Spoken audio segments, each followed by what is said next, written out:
teman-teman semuanya, perkenalkan nama saya Danila Kanani Handawati.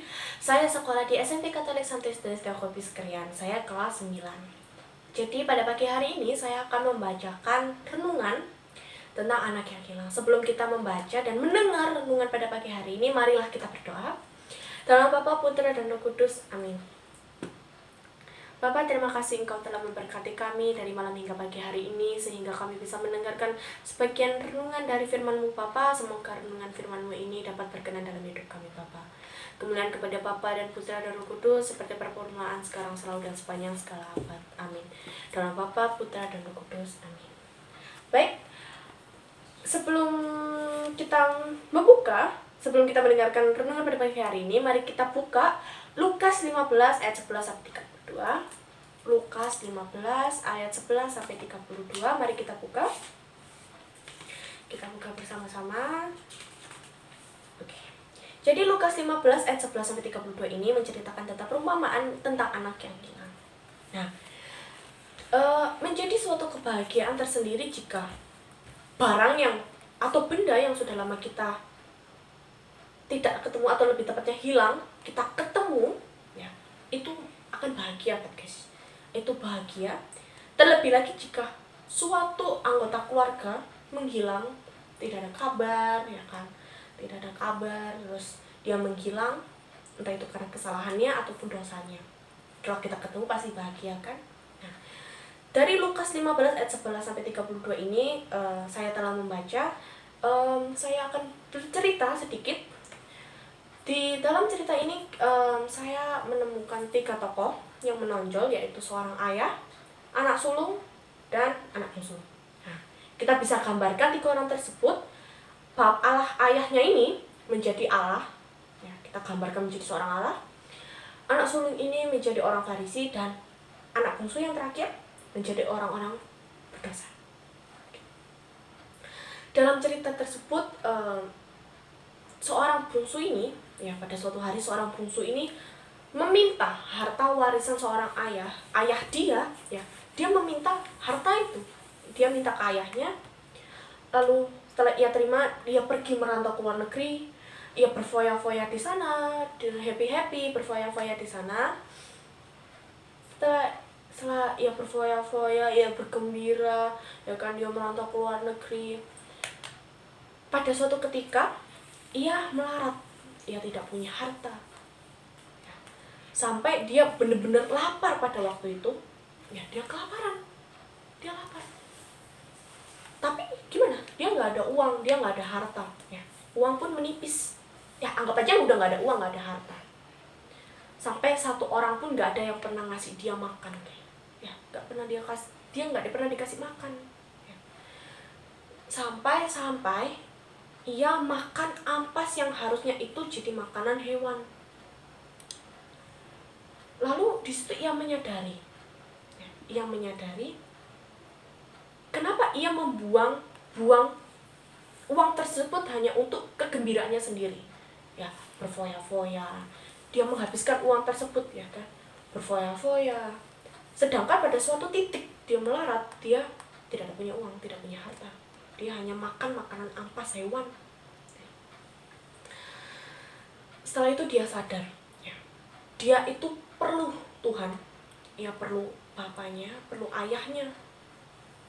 Karena dia di luar negeri, jadi dia pulanglah ke tempat tinggalnya.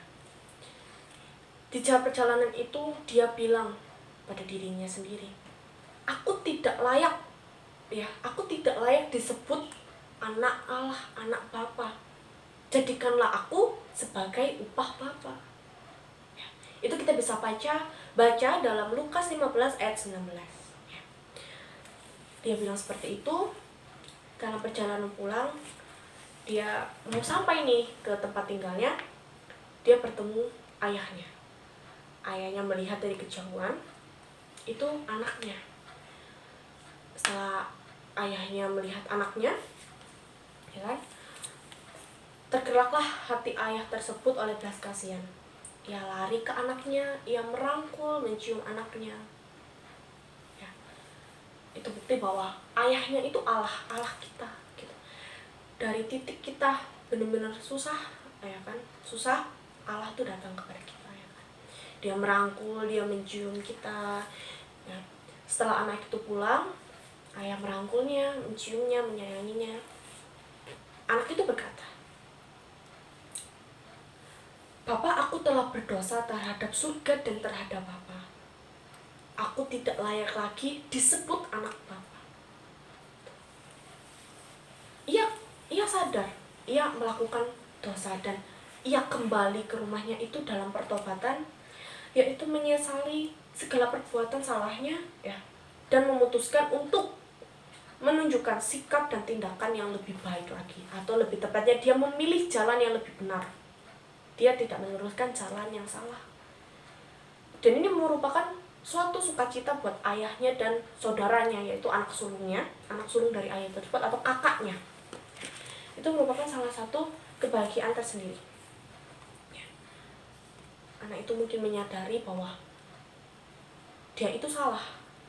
Seharusnya dia tidak berfoya-foya dan tidak menggambur-gamburkan uangnya hanya demi kebahagiaannya sendiri. Gitu. Lalu yang saya bisa lihat dari sini, kita harus sadar bahwa kita tuh perlu Tuhan, ya.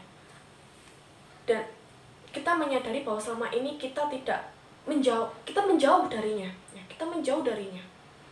Kita tidak peduli dengan Tuhan, kita